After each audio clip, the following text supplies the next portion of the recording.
Hello everyone. Wanted to go over a question I see a lot, saying their 3-point hitch won't go down on their tractor. Can't get their implement to come down. You can see it's all the way up here. We come over here and hit the lever and nothing happens. You look under your seat right here, there's a little knob. If it gets turned all the way clockwise, that locks the cylinder. If you open it up and it comes down. And also, if you have something heavy on here like this bush hog and you want it to come down slower, not slam down like it just did,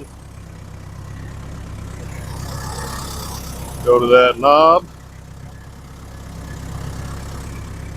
and adjust it to the speed you want.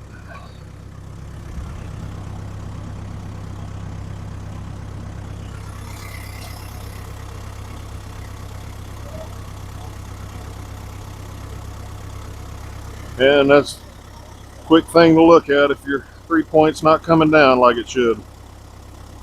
Thank you.